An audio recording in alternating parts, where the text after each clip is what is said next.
Hello, everyone. I am your Warlock Lebrum, and today Pip and I are going to be going over the Amethyst. I like amethyst. It's a pretty nice color. Wait, Labram, are you sure Sean and Teddy said it's okay for me to be here? Uh, you're right. So let's just do this as us. Yes, this is Blake from the Glimmer Gang, and this is my wonderful wife, Nat. Hello, everybody. I'm the Warlock Nat. And today we will be going over the Amethyst ink, just giving our thoughts on all of the cards and seeing how good they are. So, without further ado, let's get right into it. Let's go. Starting with Alice T. Alchemist, who is a 6 cost inkable 4/4 with 2 lore, Dreamborn hero and sorcerer, with the ability Curiouser and Curiouser. You exert her, and then exert chosen opposing character and all other opposing characters with the same name, which is a pretty interesting ability. Can have some fun ways to get around different characters. Like one that comes to mind is Cusco. If they have the different Cuscos on their board, if they're playing Game of the Emerald, you can exert the 2 cost one, and then you'll be able to have the Emerald one exerted, even though that it has ward, and just open it up for an attack. But all in all, I don't think it's going to see too much play yet. What do you think, Nat? I actually see this as a hilarious counter to the meme puppies deck that has been floating around because it's a very easy way to take out all of your opponent's puppies, or at least just have them all exerted for one turn. But I don't think this unfortunately sees much play. The design on the card art, though, is absolutely stunning. Oh yeah, I love the flavor of it. Yeah, the flavor of it is gorgeous. And someone I was speaking to said that they feel like it doesn't even look like Alice, but they feel like that adds to the magic of it. And I completely agree. This feels like an Alice in Wonderland. Oh yeah, It's perfect for a Dreamborn Alice. that's what everyone first thought of was the puppies. Is exert all the puppies. I mean, it is a very easy way to take care of all those puppies, but unfortunately, at 6 cost and only 2 lore gained, I don't think she sees much play. I think she's a little bit uh, too slow for what she can do. yeah, and she doesn't even get the lore because you have to exert her for the ability. So yeah, unfortunate. All right. Following that, we have Chernobog's Followers, a 1 cost inkable 2/1, 1 lore, and with the ability Restless Souls. Whenever this character quests, you may banish them to draw a card. Okay. Amethyst has a good bit of card draw already. I think this is good for the very start of the game. But otherwise, I really think this is just ink fodder. I don't necessarily think this sees much play. In a draft, it's great because it gets you something out on board that can at least do one quick hit. But I don't see someone questing for a card for this necessarily. I think it's a little too slow, Yeah, it. if that makes sense. Yeah, it does. I see it getting some play, like you said, early in the game. Definitely feels great. You get to quest with it maybe a couple turns, and then if you get to, you can then use it for a draw later, or it just runs into something early on because it has a nice 2/1 stat line, so it can maybe take something out. So it has some versatility to it, and I see it being slotted in potentially, especially for like a Jafar deck, like we'll get into later. But Yeah, unfortunately, I think it might just end up being like a rookie rush beginning of the game card uh, just to get yourself some ramp early on. yeah, definitely one of those low to the ground early plays, but yeah, not so much later in the game. All right, moving on to our next card, Diablo, Faithful Pet. 1 cost inkable, 2/1, Dreamborn ally with 1 lore, and the ability Looking for Aurora. Whenever you play a character named Maleficent, you may look at the top card of your deck. Put it on either the top or the bottom of your deck. Starting off, I want to say this is amazing art. Really neat I looking. love the art on this card. Yeah. But unfortunately, for the ability right now, I don't think there's really enough Maleficence to really justify running this guy just yet. I disagree on that one. There's, I think, about 5 or 6 different Maleficent cards that all would work really well with this. And countering my point from Chernobog's followers, it's the exact same stat line, almost the exact same card. This works really, really well later game with the Sorcerer's Hat, where you can essentially, if you get something that you need right away and you have Sorcerer's Hat on board, you can get that into your hand as soon as possible. I do see some utility in this card. Yeah, we'll see if it ekes out now, but I feel like there needs to be a few more Maleficents that you want to play in order to combo with this a little more.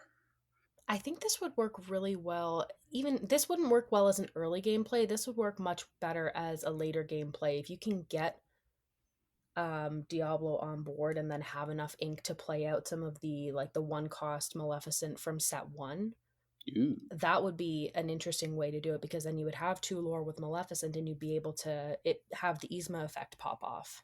But that aside, I absolutely love the look of this card. Oh, yeah. I can't stop thinking about it. It is such, even the foiling on it is a stunning foil for this specific card. Can I just say, Lorcana does birds really, really well. Between this and the Hey Hey from last set, chef's kiss. All right, moving on to the next card, we have our Genie, Supportive Friend. 4 cost uninkable, 3/5 stat line, and with an ability 3 wishes. Whenever this character quests, you may shuffle this card into your deck to draw 3 cards. I see this one having quite a bit of utility, especially because even if you're going to quest for that one lore, that's easy card draw for yourself right there on board. Or even in a scenario where you were able to hit with Genie, restand, and quest to get him back into your deck without that damage on him. I think this does see a bit of play. I don't know how much, but I do think it can see play in the right deck. Definitely. He does everything Amethyst wants to do, which is mainly just draw cards. That's all they want to do. And I just love the flavor of the wishes being 3 cards. The only thing that deters me from this a little bit is that you shuffle first and then draw 3. So you don't Mm. get to stack your deck with this one. You have to shuffle first. So, It could end up being a benefit to you, though, if you end up yeah, shuffling first. it could be. But I know there's a lot of other cards in Amethyst that you get to kind of stack the way the top of your deck looks. So it kind of counters that style of play. But if you're running a very solid deck, then you're pretty happy with any of your draws. So drawing 3 regardless is still very powerful. So he'll definitely see play. Absolutely. All right, moving on. Ooh, to Hydros, the Ice Titan. 3 cost inkable, 2/2 with 2 lore, and the ability Blizzard. Exert him and exert chosen character. So basically, another Elsa, I think. Pretty much the same ability as Elsa from set 1. But definitely goes into the Titan deck with Hades and all the other Titans. But I'm not sure how much play outside of that deck this guy will get, because I think Elsa has a better stat line, so I think you would want to use her over this guy unless you're running Titans. I don't actually think this is worse than Elsa. I think this, yes, the stat line is one off because Elsa's a 2/3 stat line, so you get a little bit more in defense. But Hydros is still a pretty solid 3 drop for 2 lore, where Elsa's is only 1. And you can exert any character with Hydros. It is just exert chosen character. Elsa's requires it to be an opposing character. So I I still think it could see play in an Amethyst deck. I'm just not sure what archetype it would play well in, but it definitely plays off of the Titan cards very well. That is an interesting point that it's exert chosen character. So I wonder if there will ever be a case where you'll want to exert your own character. It'll be interesting if we see something that comes up. It could be something that we see in an upcoming set too. Yeah, that is an interesting point. All right, on to another bird, Yago Pretty Polly, a 3-cost 3/2 stat line with evasive and 1 lore. I think okay, first of all, the card art is again top notch. I cannot speak highly enough of the art on these cards, especially for this set. They are so well done, especially the little crackers flying around him. Yeah, That is such a cute detail. I think it sees play. I don't know how many other I know there's a few maybe evasive amethyst cards. I could be completely wrong. It could see play. yeah, I don't know for certain though what deck it would work best in. yeah. There is a ruby amethyst kind of evasive heavy deck that this could be slotted in, but for the most part, I think the most play this guy sees is probably in draft. Yeah, because that's a pretty good draft card to have. Even if it's just a 3-drop card for one with 1 lore, that's still pretty good, even if you're throwing that into the ink. Yeah, yeah, definitely a solid draft pick. Moving on to Iago's counterpart, we have Jafar Lamp Thief, a 3-cost inkable 2/2 with 2 lore, and the ability I Am Your Master Now. When you play this character, look at the top 2 cards of your deck, put one on top of your deck and the other on the bottom. Feels kind of solid. The ability on play is always pretty nice, and questing for 2 lore isn't terrible. But that stat line leaves something to be desired at 3 cost. And he definitely wants to go into the next card that we'll talk about, but we'll get to that in a moment. I mean, I certainly think that that's the whole point of this card is to set it up strictly for the next card that we're going to reference. But I will say that is for an early game card in draft or in constructed, I think this will definitely see play because a 3-cost 2 lore character that you can stack your deck a little bit when you play it out. That's a pretty good boon to me, at least. And not to be the person that's still all about the card art, but I do love how the steam coming from the genie's lamp is either dressing or redressing Jafar into what could possibly be his next card's outfit. Spoiler. It's the little details on these that make all the difference for me. Actually, I think with that art, if I remember correctly in the movie, he got the white sultan's robes because this is a storyborn version. So I think that's what's happening. He's getting the sultan's robes from his wish to be the sultan. Ah, see, that makes more sense. Yeah. But I still think that this is a pretty decent card to have played out. If for nothing else, to have it played out in favor for its legendary counterpart that we are going to talk about now, which is Jafar Striking Illusionist, a 7-cost inkable 4/5, shift 5 on top of Jafar. It has evasive, 1 lore, and power beyond measure. During your turn, while this character is exerted, whenever you draw a card, gain 1 lore. I think that it's a bit of a it. There certainly is a type of deck that this works well in, and I believe there was a combination that was going around on the internet leading up to the release of this set that people were messing around with Uh, or theory crafting around. yeah, that was a whole new world because you draw 7 cards with it.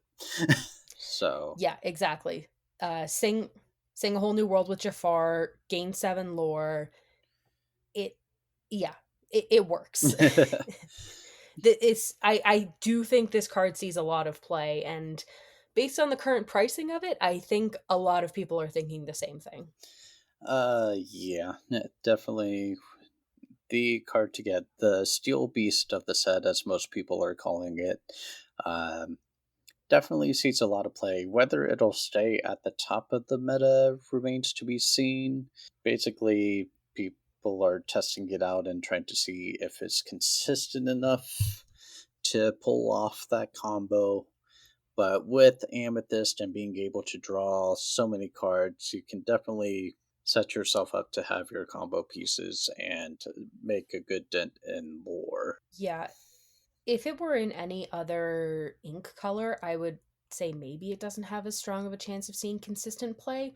But with Amethyst's ability to draw cards, with, Friends on the Other Side, with Whole New World in Steel, there is a lot of possibility for this card to consistently pop off. It's just a matter of will it do so? And to your point, I know that's what a lot of people are testing now. And I think this is going to be one that we see a lot in the upcoming metas. Yep. So, moving on to some not so spicy cards right now. Lena Saberwing, Rebellious Teenager, 2 cost inkable, 1/3 with 1 lore, and Rush. This one confuses me a lot with its stat line and its ability. Because normally for a rush character, you want a lot more attack than you do health. So I thought this would be like flipped around, but it's a 1/3. I mean, I can definitely see this card getting use in a deck that runs things that help move damage on characters, or cards that can do damage to already damaged characters or remove them from play. I think that is a good use case for the card. I love the foiling for this one, by the way, and Lena is a fantastic character. However, I have to agree with the stat line questioning, because it does not seem strong enough for me as a 1/3 2 drop to see play in anything other than maybe a draft deck. Yeah.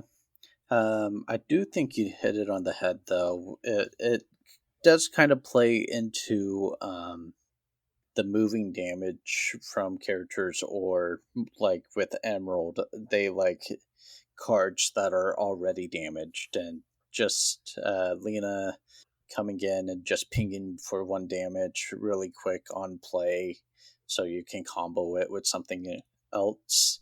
That does seem like the kind of line that she would go into, but whether that will come into play remains to be seen. Yeah, I don't think it's a good theory, but I don't think it's a consistently strong enough card to see play, unfortunately. All right, moving on to our next one, we have Magic Broom Dancing Duster, a 6 cost uninkable 3/3 with 1 lore and the ability Power Clean. When you play this character, if you have a sorcerer character in play, you may exert chosen opposing character they can't ready at the start of their next turn. I had to do some looking up for this one because I wasn't certain how many sorcerers immediately came to mind when I think about Lorcana. And there's a lot of sorcerers in this game. All of the Madame Mims, all of the Merlins. We have all of Jafar, Maleficent, Dr. Facilier, just to name a few. There are a lot of sorcerers that you can have on board, not just the Mickey sorcerer that specifically works well with the broom deck. Um, that has been widely hypothesized. There is a lot of utility for for this card to be potentially good. I just think the cost is a little too high to see immediate payoff from it, unfortunately. Yeah, you hit it on the head. It looks good, but the cost is what's holding it back. And even with Sorcerer Mickey on board, it only brings it down to 5. So it I mean, it is a solid on playability. It's a slightly discounted Spirit of Winter effect, where you only get the one character exerted. We'll see. There may be more cards in the future that reduce the cost or just makes this a little easier to play. Also, the fact that it's uninkable makes it tough because it can get stuck in your hand potentially. Yeah, I think it would work in Amethyst Sapphire deck where if you really couldn't find a use for it and you had Winnie the Pooh having a think on board, you could throw it into your Inkwell. Find a way. Find a way to make your uninkables inkable. Yeah. Exactly. I think that would but yeah, I don't the stat line is a little too low for me for the utility of the card, and it's if you're not running a specifically sorcerer oriented deck, then it's a very useless, not necessarily useless, but it's not as useful as some of the other 6 drops that you could pull Uh, for this yeah. ink. Yeah, exactly. So with the sorcerer caveat, it does make it a bit harder having to build around it. But we actually got several magic brooms this set, so let's move on to our next one, which is the Swift Cleaner, and is a 5 cost uninkable again, 4/4, 2 lore with Rush, and the ability clean this, clean that. When you play this character, you may shuffle all broom cards from your discard into your deck. So this one is like a super version of the one from set 1, where you got to choose a card and put it back in the deck, but it's specifically all your broom cards. The ability isn't too exciting, but I did forget that this had Rush and has a nice solid 4/4 stat line and 2 lore. So I feel like this one's a bit more playable than the other one that we just went over. Yeah, for me, immediately, this is a much better magic broom. You've got 1 less cost, you've got 1 more lore, 1 more, 1 more health, 1 more attack. You've got rush on it, and you can put every broom that you have in your discard right back into your deck. In my mind, if I'm going to pick between Swift Cleaner and Dancing Duster, I'm going to put Swift Cleaner in my deck immediately without thought, because even with the Mickey on board that reduces the cost to 4, that still makes it a much more viable option for me with Rush, 4 attack, 4 lore, or 2 lore rather, 2 lore. It's a much better magic broom than the other one. And it's so strange that they would put these two in the same set. Like, you could tell that there was a lot of thought that went into these cards and that they did a lot of thinking about the stat lines and the abilities, but one is very much better than the other, and I can see a lot more play coming out of Swift Cleaner than I can with Dancing Duster, unfortunately. So why don't you bring us to our last? Let's go with the biggest of them all. Magic Broom, the Big Sweeper. 3 cost inkable, 1/5 stat line, 1 lore, with the ability Clean Sweep. While this character is at a location, it gets +2 willpower. I gotta say, I wasn't super sure of how they were going to incorporate locations into the game when it was first announced that they were going to be doing it. And I think this, for me at least, gives a lot more benefit to this card and having something on board, or having a location on board.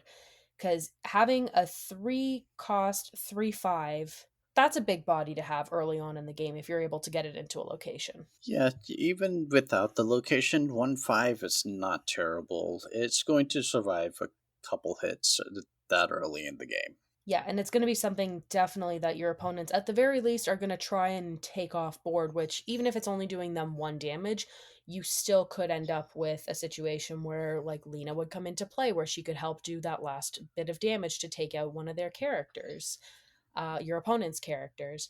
But I do think the Magic Broom's Big Sweeper sees play, especially because it's the only one of the 3 brooms that we've talked about so far that is inkable. Yeah, definitely makes it a lot easier to consider for the deck when it is inkable. Absolutely. Now we have 2 inkable brooms and 2 uninkable brooms. Do you think that this will make for a good broom deck at this stage in the game, or do you think we're going to need to see some more brooms coming up? I think we're gonna still need some more brooms potentially, and maybe a few more cards like Sorcerer Mickey that also play off of the brooms. We do have a location for the brooms, which is why I feel like this, especially the Big Sweeper, will see some play when that deck comes into into fruition, hopefully. Um, but as of right now, I mean, I'm definitely going to play around with it. I've been wanting to make a broom deck for so long since set one. Uh, so I'm happy to get something to start with this set. But where it'll fall in the meta remains to be seen. I don't think it has anything too crazy yet that'll really put it in those upper tiers of play. So, the number of cards that occupy this space because they start with the word magic. Oh, there's so many for this set. So many, bringing us to our next card with Magic Carpet. Flying Rug, 2-cost inkable, 2/1 with 1 lore. He has evasive and the ability Find the Way. You exert Magic Carpet, and you move a character of yours to a location for free. For this particular card, Amethyst so far, they do have one really good location that we'll talk about later, but it has a relatively cheap move cost, so yeah, I don't think there's any location deck right now that this guy would really get to see any sort of play, because there are other cards that either move multiple characters to a location, or the location itself provides a benefit to allow characters to move there for reduced or even free. So I'm not sure Magic Carpet gets to see any play this time around, as of yet. I mean, I do think it has a place. There are a few locations that are a bit higher in cost to move characters to them. You have the RLS Legacy in Ruby. You have Cusco's Palace in Emerald. Uh, both of those are 3 costs to move a character. So it could be a situation where you have Magic Carpet and move a character to one of those types of locations if you're running Ruby Amethyst or Emerald Amethyst. But especially given the Magic Broom gaining additional lore at a location, I do think it has the possibility of seeing play. I just don't know how much. And at the very least, it's inkable. So it does have that benefit at least. And there is another specific card later that we are going to be talking about, a specific location that I think would benefit from being able to move characters there for free aside from Magic Brooms. All right, moving on to another magic starting character. We have Magica Dispel, Ambitious Witch, a 2-cost inkable, 2/3 with 1 lore. This is another one of the sorcerer cards that I mentioned. She doesn't have any ability, and I do think she sees play because as a 2/3 for 2 cost, that's still a pretty great stat line for so early on in the game. Yep, and she's totally the shift one of the shift targets for the next card we're going to talk about, which we'll go ahead and go right into with Magica Dispel, the Midas Touch, 7-cost uninkable, 4/6 Floodborn with shift 5, or you pay 5 to play this on another Magica Dispel, and the ability All Mine.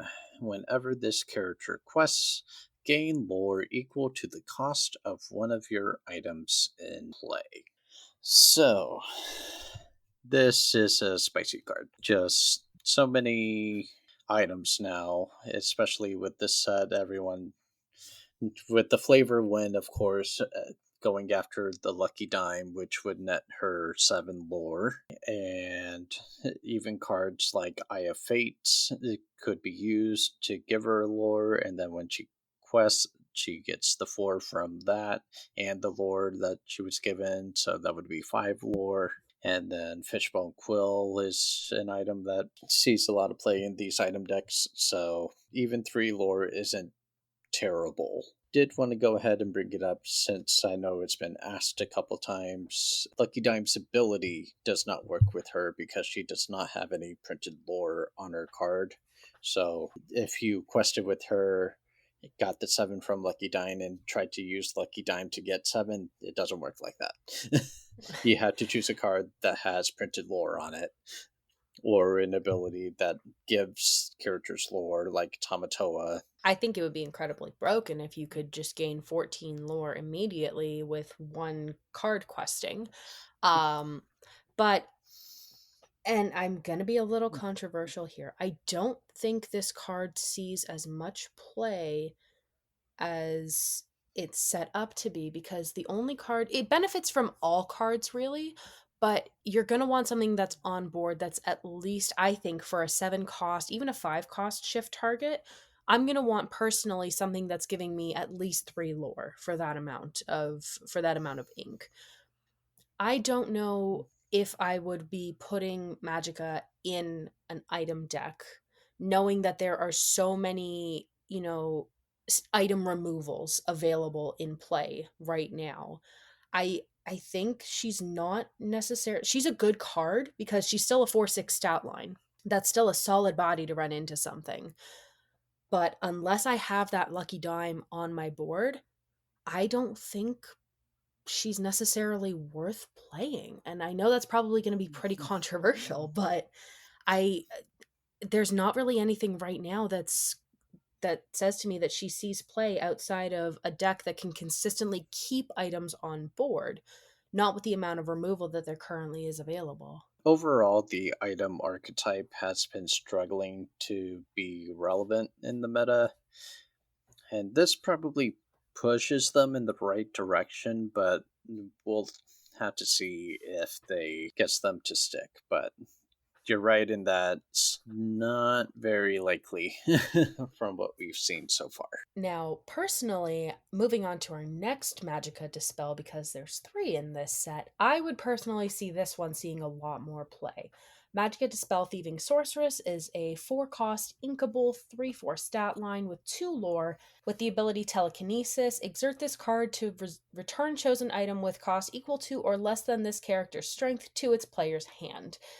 I think with the amount of support that there is currently for characters, that this is a much stronger card for me, especially with the latest version, like the Seven Dwarves, with the dwarf that you can add support with. I believe it's Happy. I'm not 100% certain on that. I will look into that later. We can dub that in if we have to. But with the amount of characters that you can support and add strength to characters with, you could easily take out your opponent's lucky dime and send it back to their hand. You could take out pretty much every item with the exception of the 4 cost items that are currently out and the lucky dime. You're right, it covers most of the items just on its own already. 3 cost and lower, there's a lot of items like Fishbone Quill, Map of Treasure Planet, that will probably see a lot of play with locations and stuff. Sleepy's Flute for Amber players who play the song decks. So this already covers a good number of good items that she can just bounce them back on her own, and she only really needs one more attack, and that's another layer of good items that can be bounced back too.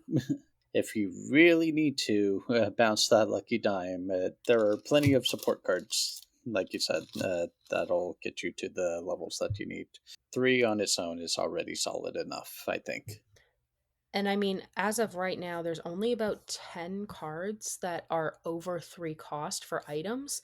That immediately takes out just about anything that your opponent can put on the board for items on its own without any kind of support. And even if you're not playing an opponent that's running an item heavy deck, you've still got a 2-drop quester, a 2 lore quester, or you've got a 3/4 attacker.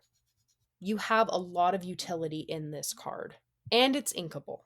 So let's move on to our second legendary for Amethyst with Maleficent, Mistress of All Evil, 5 cost inkable 2/3 with 2 lore and 2 abilities, first of which is Dark Knowledge. Whenever this character quests, you may draw a card. And Divination.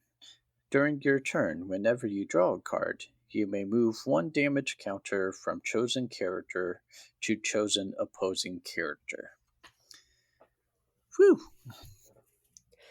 Is it crazy that I see a world that Maleficent and Grandpappy work together really, really well to get you card draw and lore just for like that alone, if you're able to pull that off, that would be 4 lore immediately with card draw. Yeah, that's pretty solid. And this also pairs well, like you were pointing out, with Lena Saberwing. yeah, Lena having the characters that have the higher willpower to remove the damage from and move them to other things. So there's this is the kind of thing that I did not expect coming from Amethyst from the set, is this moving damage counters. But yeah, the only thing I don't like about Maleficent is her stat line being 2, 3, 4, or 5 cost. It seems really low. It is a little bit low. However, I still think she sees play because she's a 5 cost, she's 2 lore. You do get the ability to draw cards off of her. You can move damage around. So, in the right deck, I think she works, just not as an attacker. And I don't think she stays on board long enough.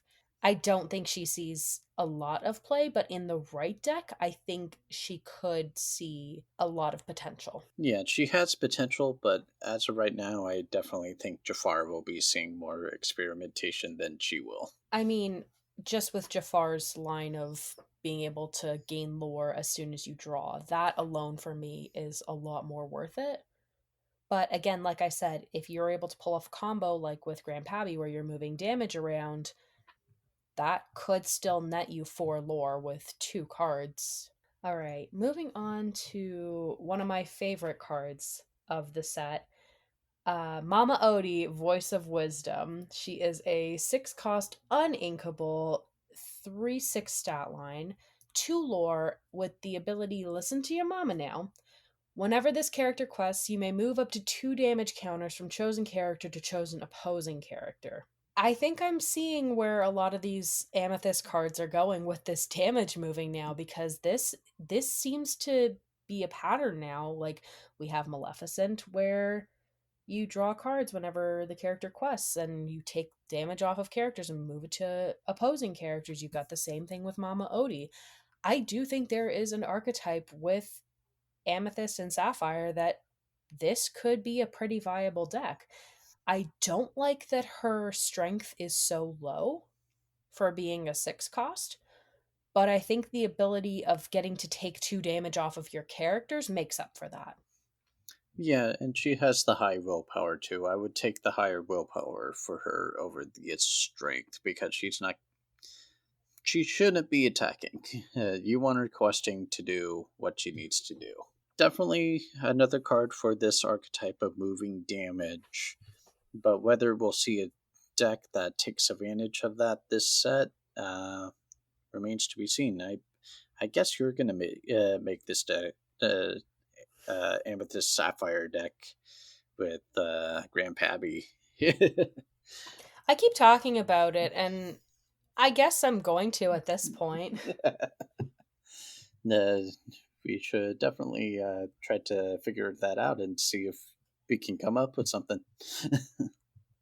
In all seriousness though, I do think a deck like that would work with damage removal being a key part of some of these Amethyst cards. I can see the synergy where Grandpappy wasn't necessarily super playable last set with all the Amber cards that did healing, with the ability to move damage off of characters instead of just removing them from your side of the board completely and not being able to shift them around. I think certain cards do get a lot more viable now. You And we have Mama Odie to thank for it. That we do. That we do. Moving on to everyone's favorite little card for Amethyst this set, I think. Pua, Potbelly Buddy, Pua! 2 cost inkable 2/2 with 2 lore, and the ability Always There. When this character is banished, you may shuffle this card into your deck. I love this theme of the Moana cards that you just can't seem to get rid of the animal companions. We got the Hey Hey from last set that bounced back to your hand after being challenged, and now you got Pua going back into your deck every time he's banished. I just love that theme.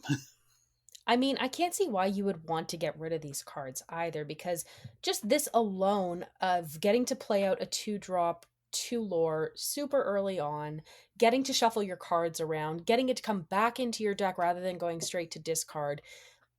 Plus, it's an adorable card. I don't see any downside with Pua. Yeah, and he is definitely the king of draft. He hits all the right notes for draft. Like, there is no way you don't pick him out whenever you see him in the common slot. I'm going to be honest, I don't see a deck running now without Pua, an Amethyst deck without Pua, because it's just such a good early game card. It's inkable, it has 2 lore, you can shuffle it back into your deck. If you have to just use it to take something out real quick, you can do that. It, there is no downside to this card for me. I'm not just saying that cuz I love it and it's adorable and I would die for it, but this card art is incredible and I love it so much, and the card itself is a great card. He is a solid little guy. He is a solid little buddy. All right, moving on to another early game play for this set, we have Rafiki Mystical Fighter. He is a 1 cost inkable 0/2 stat line, 1 lore. He has Challenger 3 plus 3. And his ability is Ancient Skills. Whenever he challenges a hyena character, this character takes no damage from the challenge. I like this card. I think the Rush Rafiki from set 1 is better,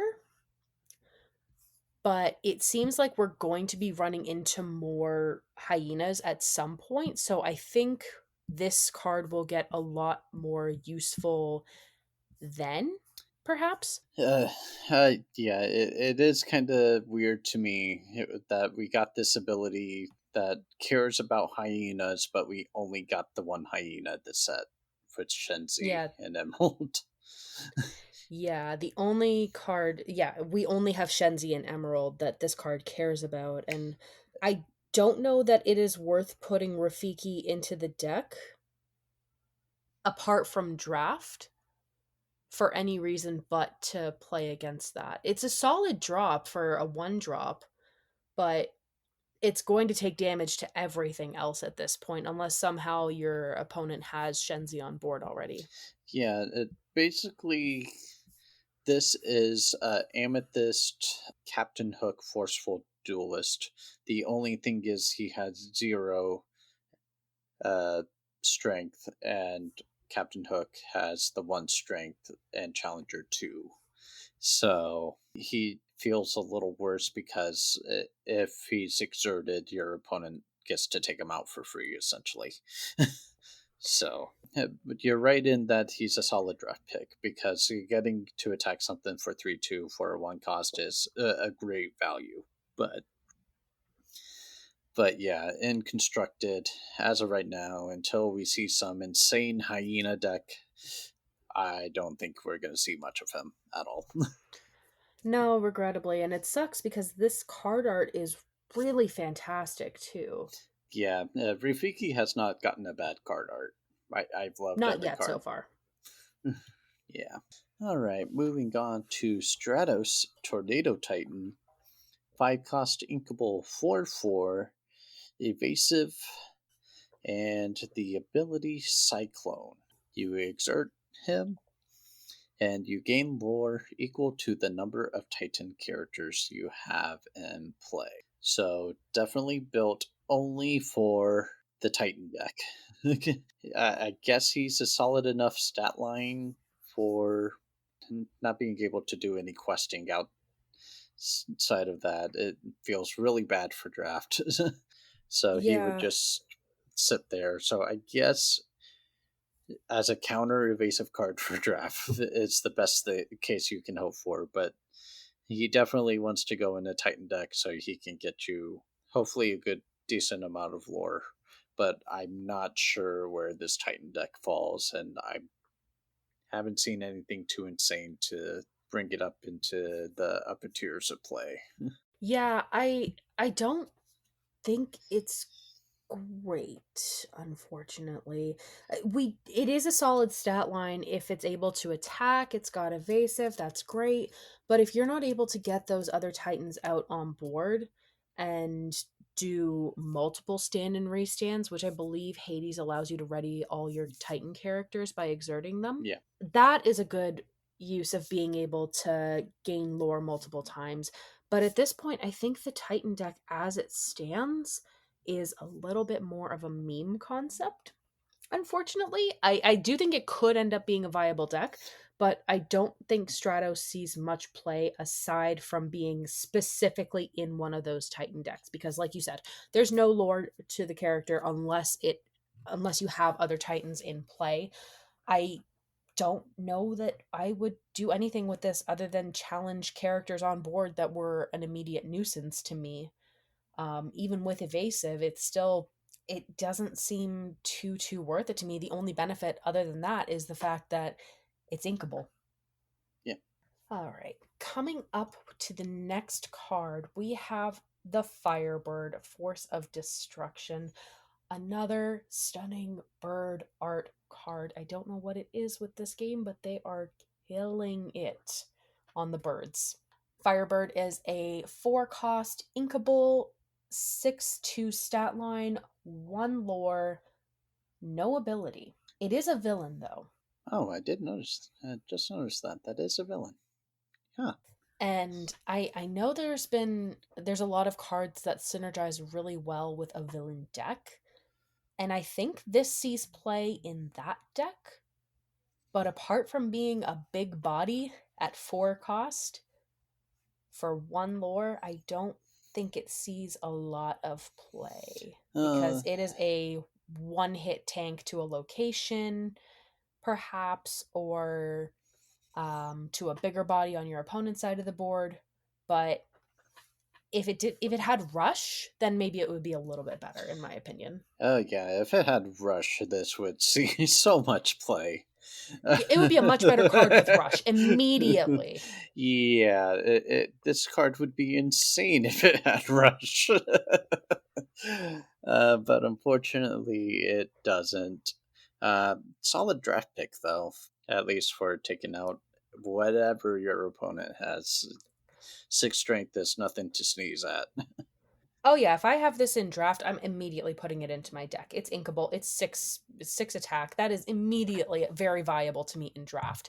In a standard constructed deck though, I it has its utility. I just don't quite know where it falls into the meta at this point. Uh, yeah, probably nothing yet, but hopefully we'll get to see a spot for him one day. So, moving on, we have a new Amethyst the Queen, Hateful Rival. 3 cost inkable 4/3 with 1 lore. Another vanilla. Solid stats, but outside of draft, I don't think she sees much play. Yeah, I mean, she could work as a shift target for the queen that is in set 2. Definitely feels a lot better than the 5 cost one from set 1 from Yeah, Amethyst. absolutely. So I think we're just going to move on to the next card, the Treasure Guardian, Protector of the Cave. It is a 4-cost uninkable 6/6 stat line, 2 lore, with the ability Who Disturbs My Slumber. This character can't challenge or quest unless it is at a location. And this is where that card from earlier that allows you to move a character to a location for free also comes into play quite a bit, because getting to move Treasure Guardian to a location for free so that way at least it can do something, that's pretty good to me. It's pretty useless outside of that, aside from being a big body on your board that can potentially take damage to be removed from your character later on. Yeah, the fact that he's uninkable and requires this setup in order to get him to pop off, I don't think he'll be seeing much play this set. I really, so far, don't see any real Amethyst location focused deck yet. definitely really bad in draft because you aren't guaranteed to get your locations. This is a 4 cost 6/6 do nothing if you end up Yeah. not getting any locations to work with them. Yeah, I wish this card was a little bit better, honestly. Yeah, In theory, it's great.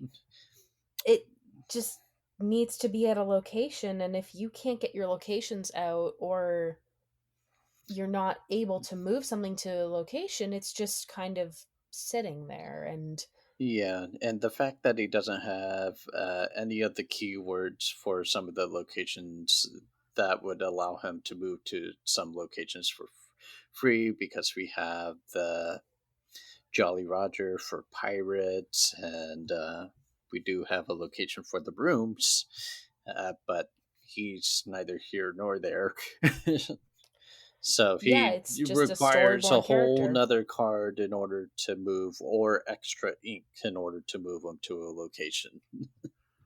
Yeah, and if I have a character that I have extra ink, if I have something in hand versus moving Treasure Guardian to a location where I can't just do it for free, I don't know that I'm paying the ink to move Treasure Guardian to a location. So I don't necessarily think this sees a lot of play.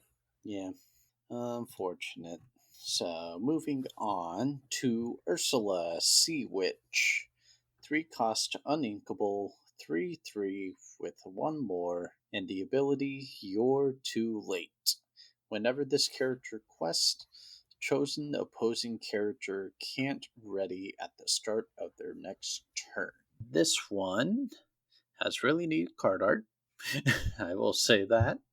I have to say, I love the fact that she is in her Vanessa outfit from the movie. Yeah, She is in the wedding dress that Ursula as Vanessa wears right at the climax of the movie, which is such a nice touch to me. yeah, now we just need to see a Vanessa card. I, you know what? I could see it happening because that could be a pretty good Floodborn character to bring up in an upcoming set. That would be neat to see. But as for this card, specifically, I don't know if she'll see play because your opponent's opposing character already needs to be exerted when she quests. I can see it in play in a draft deck. I don't necessarily think this sees a lot of play in constructed because if I have something on my opponent's board that they are using and I don't want them to use it next turn, and I have Ursula available to use in order to do that, I'm going to do that. But on the opposite side of that, if I see my opponent has an Ursula that can stop me from readying my character, I'm passing my turn or doing whatever I can to get her off the board. Yeah, I don't see her seeing a lot of play, and if she does, I think she's going to be a hard removal target more than anything. potentially. I mean, we do have cards in Amethyst that do exert characters, but that's requiring multiple cards to do this ability. So it makes it a bit tougher to do the get the ability off consistently. Yeah, I mean, you have immediately what comes to mind is I'm stuck from set 2 where one cost exact same ability but inkable. Yeah, I think that has a little bit more utility here than Ursula, unfortunately. yeah. Being uninkable always hurts a little bit. Definitely. Unless the ability is super consistent, it makes the uninkability hurt a lot. All right, now that we've worked our way through the characters, let's move on to the items in Amethyst, starting with Bestow a Gift, a 1 cost inkable action. Move 1 damage counter from chosen character to chosen opposing character. First of all, I love this art. I'm going to keep saying it. The art for this set is so, so well done. Absolutely. Like this, I want to have the full art release so we can put it as a background for our computer. Yeah, Like, this would be an incredible piece to display, even. yeah, Um, but this card, I again, Amethyst seems to be leaning into this moving damage around. meta that seems to be developing, that we haven't seen, I don't think, as much from the other inks so far, which is really interesting to me because previously Amethyst, I think, was all about card draw and getting out what you can and sort of stacking your deck, whereas this is moving your damage around. This Yeah, is different. yeah, definitely leans into that, but even in that deck, I'm not sure paying one ink for an action to move one damage is going to be good enough to really see play. I I'm going to bring it back to the Grandpappy argument that I keep making.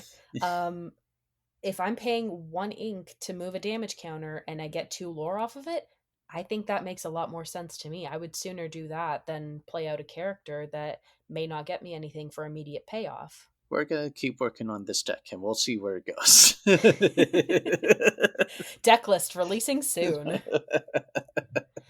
In all seriousness, though, I do think this card could see. I would put this into my deck for draft. I think this would be an easy draft card to pull because it's inkable. It's one cost. Even if I don't think I'm gonna have enough time on board to move around damage, I'll just throw it into my inkwell. So we'll move on to our next action and song. It Calls Me, which is one cost and inkable, and you draw a card. Then choose up to three cards from chosen opponent's discard and shuffle them into their deck. This is the anti Chernobog card. Yeah, I could see that happening for sure. Yeah, if Chernobog turns into a huge menace, that's when I think this will see play. But I mean, at the very least, it's pay one and draw a card, so it's not the absolute worst card, but I don't think it sees a lot of play just yet. Because Amethyst already has so many other cards to draw cards with. And I right now I don't think choosing three cards from your opponent's discard and putting them into their deck really does anything for Amethyst right now. Well, to be fair, it's up to three cards, so it doesn't have to be all three. If there's one card in particular that you know will be a problem, and you don't want them getting it back, you can easily get rid of that from their discard, and you still get a draw off of it. So I think it does see some play, but mostly in draft, not necessarily in constructed. I don't know a deck right now that this would work well with. I agree with you in that there are a lot better cards. There's a lot better card draw for Amethyst right now that exists that you don't have to necessarily do anything with your opponent's side Yeah. to deal with. Moving on to our next action. This is Last Ditch Effort, a three cost uninkable. Exert chosen opposing character, then chosen character of yours gains Challenger +2 this turn. Uh, I, again, card art is phenomenal for this one. Maui looks so intense in this moment. I think this card is good. I just think there are better options. This is obviously something that you're going to use if you need to get something off of your board for off of your opponent's board for hard removal. Yeah. I do see this working in like a amethyst steel or amethyst ruby challenge focused deck, which I know some people tried to get some of these challenge cards into a deck at some points during the last set, especially with like Shere Khan and the Queen of Hearts, and you got the cards in Steel that gain lore whenever they challenge and banish a character. Would be interesting if this brings out a challenge focused deck, because it does do both of the things you want for a challenge. It exerts something your opponent has on the board, and you get to buff your attack, which seems really good. I don't know how much play this card sees necessarily because I think there's just a lot better options I do think you're right that having that having this in like a Ruby Amethyst deck where you're looking to challenge and get things off your opponent's side of the board, I think it is a good addition to those types of decks. But in any other Amethyst deck, I don't know exactly where this would see play. Yeah, it's a very niche role to fill, so it probably won't see a lot of play this set unless a challenge focused deck comes along. But we'll see if that happens. It certainly could. Yeah. So, moving on, we have another song. The boss is on roll, 3-cost inkable, and you get to look at the top 5 cards of your deck, put any number of them on the top or the bottom of your deck in any order, and you gain 1 lore. Like, If you're not running this card in your deck, what are you doing? like another instant lore gain for Amethyst. Like, people were already mad enough at the goat. Now we got this too. I mean, if you've got this, you've got Go, you've got a lot of. You're stacking your deck, you're gaining lore, it's inkable. Come on. You cannot go wrong with this song. Yeah. The only contention with this card is it sits in the same spot as Friends on the Other Side, being 3 cost, but I'm sure people are going to try to cram both in there. I mean, if I'm running Friends, I'm running Bosses on a Roll as well, especially if I can get my hands on an Emerald Ursula and sing the Bosses on a Roll with Ursula, stack my deck a little bit harder, gain 2 lore. There's no downside to this card for me immediately. I mean, there certainly could be. There certainly could be that I'm not seeing right away, but I think this is an easy one for me to say I would run this. That is a gross combo you just mentioned with the other Ursula. Oof. Come on, that is a 10 card stack that you're building. You could especially with a card that's coming up that we're going to be talking about, that is a super gross combination that you could pull off if you did it correctly, especially if it meant you could get exactly what you needed. Speaking of other items in the deck, we have the lamp, a 2-cost uninkable. Good or evil, you banish this item. If you have a character named Jafar in play, draw 2 cards. If you have a character with the name Genie in play, return chosen character with 4 cost or less to their player's hand. This is super interesting to me because it obviously plays in a very, very specific deck. But outside of those types of decks, if I'm not running Genie or Jafar in my Amethyst list, I don't know that I would put this card into my deck. You definitely wouldn't. It's such a niche card that if you're not playing with Jafar in Amethyst, why would you, or Steel, pardon me, or Steel, Yeah. or Genie, why would you play this card? Why would I want this card? It feels especially bad in draft if you do not get either of those cards. Because, If I see a lamp in draft, I'm crying. yeah, definitely the best spot for this is with the legendary Jafar and getting to draw 2 cards and gain the lore. Other than that, the genie component feels a bit weird to me, especially at the cost of banishing the item. Yeah, and there's so many better items that use banishing as a much more effective use for the card, like the popsicle from set 2 that gets you healing on your characters. It it seems like banishing this item for such a low payoff.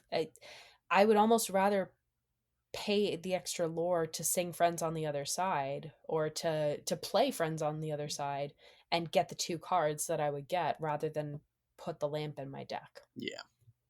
I don't want to call it a bad card because the art again is very well done, but it's not a great card. So moving on to our last item is the Sorcerer's Hat.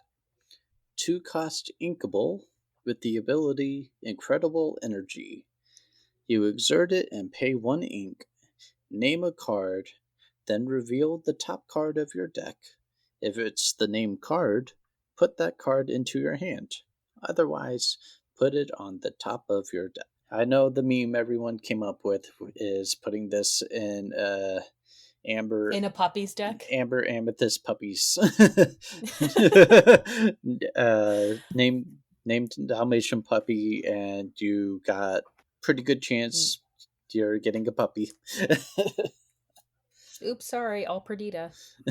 Yep. Uh, but this goes immediately back to what I was saying with being able to stack your deck and with all of the ability in Amethyst, with all of the cards that you can move things around and stack your deck essentially in the best possible favor for yourself. There is no downside to running this card in my mind, because if I can pay 1 ink to get a card that I know is on top of my deck and that I may need, it's a bit of a loss to my opponent to know that they know I have that card. But at the same time, if you use it to get something like Be Prepared in hand in a Amethyst Ruby deck, uh you're being a little bit mean to your opponent. But I think this card definitely has, this item has a lot of utility for me. And that's the main downside, is telegraphing what's coming to your opponent, especially in constructed. That could, if you're not able to use the card that you're drawing immediately, that does give them some time to prepare. Like, if you're not going to play that Be Prepared immediately, it's like, oh, I'm not going to play anything out next turn. I'm just going to quest, and I know you're going to play Be Prepared or something. So that part kind of hurts it a bit, but it could potentially see some niche play. Definitely not so much in draft. Yeah, I don't know if it's strong enough in draft necessarily, unless you get something that can stack your deck, but it's inkable, It's at inkable. least. It's inkable. And I do see your point about telegraphing to your opponent exactly what your next moves are going to be, but I feel like if you're running Amethyst in any deck at this point, there's only a certain amount of combinations you could possibly be playing towards, especially with the current Jafar theory crafting that's been going on, with the possibility of running Ruby Amethyst. There's a lot of cards that you're specifically looking for, and if you're stacking your deck to try and find those cards, your opponent most likely knows what they're playing up against. If they haven't figured it out already, they will soon. Yeah. So, out of the items and moving on to the locations for this set, the first one we have for Amethyst is Forbidden Mountain, Maleficent's Castle. 2 cost inkable, 1 move cost, 6 willpower, and 1 lore gained at the location per turn. The art on this card is one of the best I've seen so far. I want a playmat of this art. I want a portrait of this art. It is gorgeous. I don't know that, because it's vanilla, I don't necessarily think it sees a ton of play as a location, because I think the other 2 locations that are available for Amethyst are a little bit better. But for a vanilla card, if I'm running it in draft, yeah, I'd probably put Forbidden Mountain in my deck. Yeah, probably okay for draft, but in constructed play, I feel like it'll be taken care of relatively easy. Yeah, you're maybe getting 1 lore off of it, if that. I mean, that's an immediate target for me with Firebird Oh, yeah, and Maui. and Maui. Yeah, and even a couple early cards. I mean, yeah, they're sacrificing tempo, attacking the location, but yeah, we'll see. It could see play. Could see play. Our next location is the Queen's Castle, the Mirror Chamber. 4 cost inkable, 1 move cost, 7 willpower. It also gains 2 lore, and the ability using the mirror.